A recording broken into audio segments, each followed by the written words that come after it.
All right, who's hungry? We are the vegan!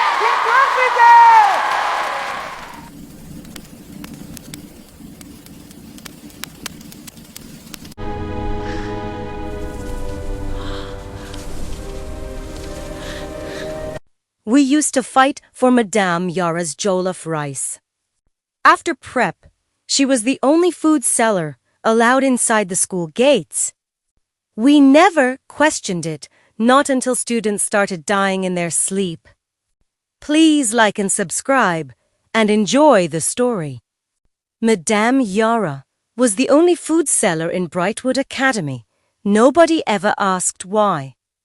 The truth was simple. Madame Yara was the Principal Essie best friend. No other woman could bring food past the gate. But Madame Yara walked in freely, entered the girls' hostel, laughed with the seniors, even sat in the staff room like she worked there. We didn't know she was something worse. Every night, after lights out, when students were asleep, Madame Yara began her real work. She didn't just sell jollof rice. She collected something from those who ate it.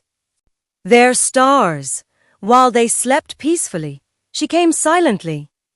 Nobody saw her. Nobody heard the door. But in the morning, students woke tired, empty, or sick.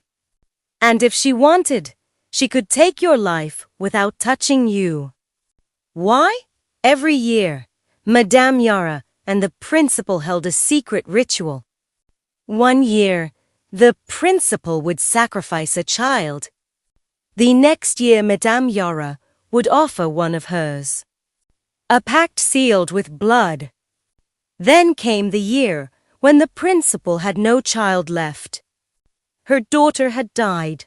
Her son vanished. She gave permission for something else. Take the students, she told Madame Yara. Use whatever means you can. And that was when the jollof rice began. She called it Yara Jollof. She said it would enter your bones, and it did. Every morning, Madame Yara carried her tray, singing, "Oh, yo, yo, rice. Good morning, Brightwood student. How are you?" Rise. Students rushed to eat her rice. Parents noticed changes. Children looking pale, distracted, drained. The principal smiled politely, blaming exams. Most believed her. But not Mrs. Ava, a strong woman from Port Harcourt. Her daughter, Amara, was in SS2. When Mrs. Ava visited, she saw her daughter thin, weak, unable to finish her food. "What's wrong?" she asked.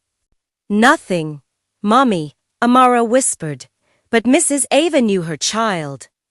Amara, always lively, looked like a shadow. She confronted the principal, who brushed it off as exam stress. Fire burned in Mrs. Ava's eyes. That night, Rita, a dorm girl, didn't eat the rice. While others slept, she heard footsteps.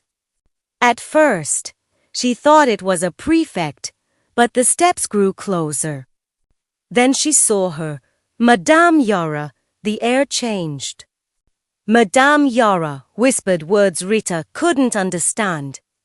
Then she transformed, face cracked, teeth sharp, fingernails curved like knives. Her wrapper dragged a black trail across the floor.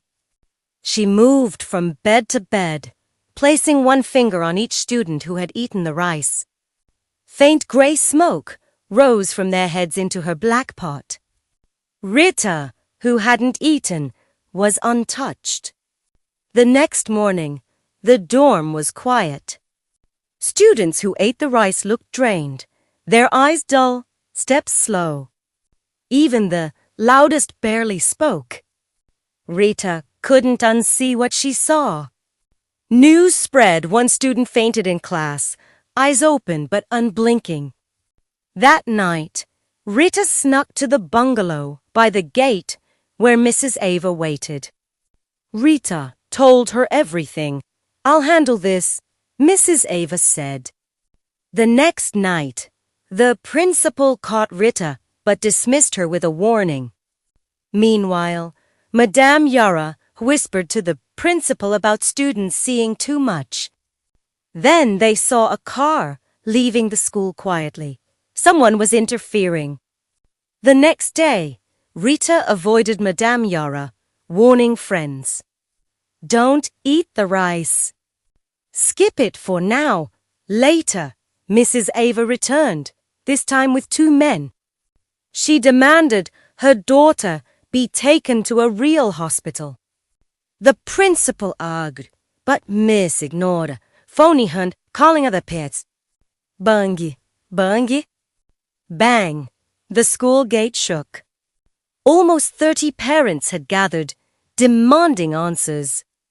The principal and Madame Yara slipped through a back path into the bush, disappearing without a trace. Back at the gate, chaos. Students weak, pale, lost. Teachers and parents panicked. Brightwood Academy could no longer hide the truth. By morning, the school was shut down. Investigations began, but no one found the 2 women.